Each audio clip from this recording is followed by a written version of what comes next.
Gloire à l'Éternel des armées, alléluia, bienvenue à une minute de prière de ce mardi 16 décembre 2025.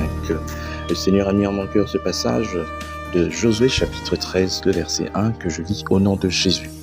Il reste encore beaucoup de terrain à posséder. Il reste encore beaucoup de terrain à posséder. 15 jours nous séparent de la fin de l'année, juste 15 jours. Et dans chacune de nos vies, y a-t-il des choses qui n'ont pas été faites ou qui auraient dû être faites? Beaucoup, vous me direz. Et c'est vrai, beaucoup. Ne laissons rien d'inachevé qui devrait être achevé. Passons en revue l'année qui est derrière nous. Gardons de la terminer sans avoir obéi en tout à notre Dieu. Il y a des choses dans notre vie comme des projets qui se réaliseront peut-être l'année prochaine ou les années à venir.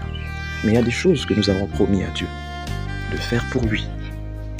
Tâchons de le faire. Je me rappelle, lorsque nous avons commencé l'année 2025, j'ai dit à Dieu, cette année, quelles que soient les difficultés que je passerai, quels que soient les problèmes, les empêchements, je publierai une minute de prière chaque jour.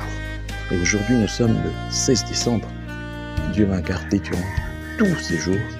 Et il n'y a pas un jour où je n'ai pas eu à publier. Même lorsque j'étais bloqué, empêché, beaucoup de choses à faire, je trouvais toujours un temps pour le faire. Et que Dieu fasse que j'arrive jusqu'au bout, jusqu'au 31, que je puisse publier. Et même pour les années qui vont suivre, je le ferai. Dans tous les jours de ma vie, je dois publier quelque chose.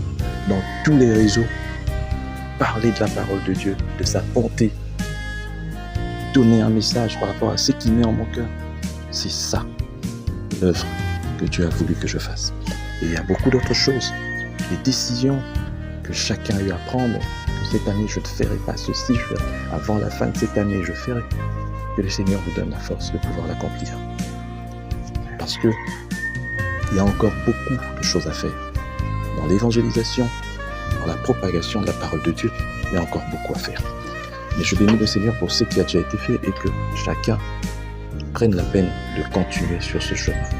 Soyons tous bénis au nom de Jésus et que Dieu fasse le désir de nos cœurs durant tout ce temps qui reste. Bonne journée à tous.